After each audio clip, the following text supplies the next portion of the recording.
किसी गांव में बंटी नाम का एक लड़का रहता था। वह परीक्षा देने के लिए गुजरात जा रहा था। ठंडी का दिन था। चारों तरफ से कोहरा छाया हुआ था।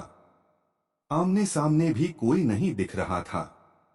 पूरे 15 घंटे के बाद वह गुजरात पहुंच गया था। परीक्षा अगले दिन थी, इसलिए वह एक होटल में रहने के लिए सोचा। रात हो गई थी और कहीं भी उसे उसके बजट में सस्ता होटल मिल नहीं रहा था। काफी ढूंढने के बाद उसे एक सस्ता होटल मिला। वह उस होटल में एक कमरा बुक करवाया और जब वह कमरे में गया तो देखा कि कमरे के चारों तरफ जाले लगे हुए थे।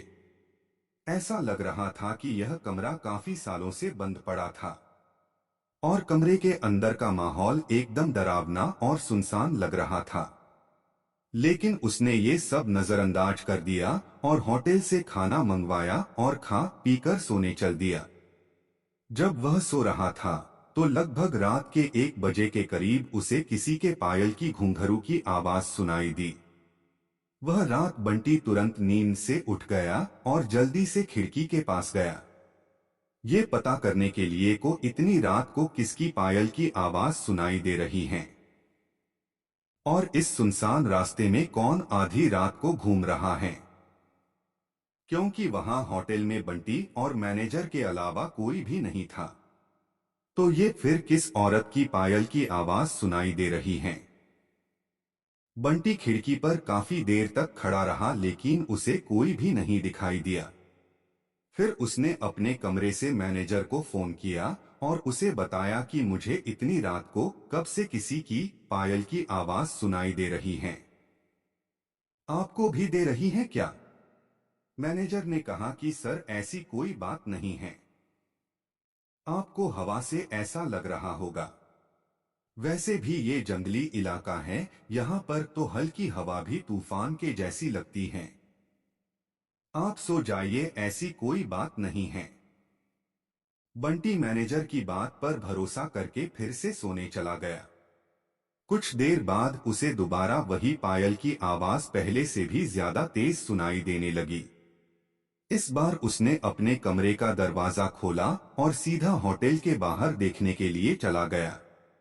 जब वह बाहर आया तो देखा कि एक काफी लंबी औरत है जो सफेद साड़ी पहनी हुई थी। उसके काफी लंबे बाल थे और चेहरा ढका हुआ था। वह अपने हाथ में एक नारियल लेकर के होटल के चारों तरफ चक्कर लगा रही थी। ऐसा लग रहा था कि मानो अपने पायल की आवाज से किसी को बुला रही है।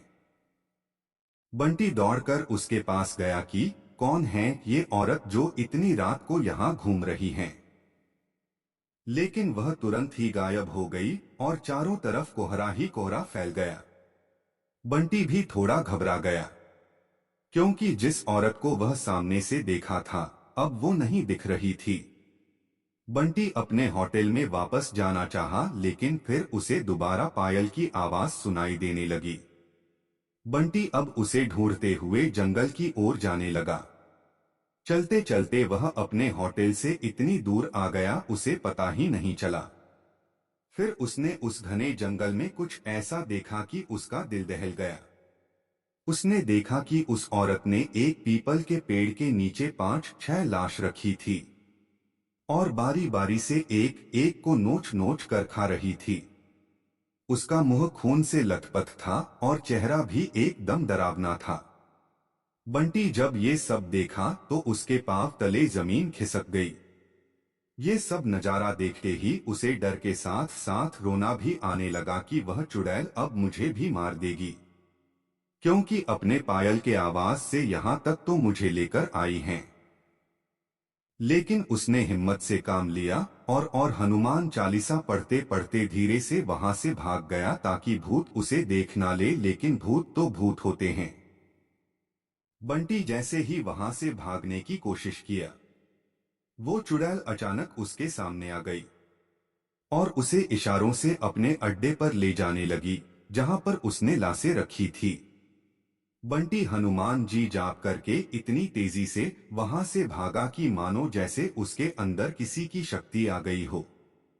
भागते भागते सीधा वह अपने होटल वापस आ गया। वहां थोड़ी देर रुका तो उसे एक आदमी दिखाई दिया।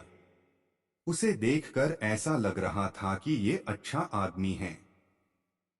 वह बंटी के पास आकर बोला, अरे भाई क्या हुआ तुम्हें, इतना डरे हुए क्यों हो? बंटी ने सारा किस्सा उस आदमी को सुनाया तो उसने बताया कि भाई तुम बहुत किस्मत वाले हो कि आज तुम बच गए। वो भूत किसी को भी नहीं छोड़ती। और तुम इस होटल में क्या कर रहे हो, इसको तो बंद हुए काफी साल हो गए। बंटी जब उस आदमी का इतना बात सुना तो उसका डर कर मारे पसीने निकले लगे। फिर वह आदमी बताने लगा कि इस होटल में बहुत साल पहले एक लड़की के साथ 4-5 लड़के उसका भयानक तरीके से रेप करके मार दिए थे। लड़की तो मर गई लेकिन किसी को भी नहीं छोड़ी, और जो भी रात के समय में इस रास्ते से गुजरता है सबको अपने कब्जे में कर लेती हैं और मार देती हैं। और कुछ दिन बाद इस होटल पर पुलिस का छापा पड़ा, तब से ये होटल बंद है। बंटी जब उस आदमी की पूरी बातें सुना तो वह बहुत जोर जोर से रोने लगा, ये सोचकर कि आज मैं मर जाता। फिर वो आदमी बंटी को चुप कराया और बोला, चलो आज रात तुम मेरे घर रह लो, मेरा घर पास में ही है। डरो मत, अब मैं आ गया हूं न। बंटी उस आदमी को धन्यवाद किया और उसके साथ उसके घर चला गया और अपने आप से एक वादा किया कि आज के बाद वह भूल कर भी कभी अनजान जगह पर नहीं जाऊंगा।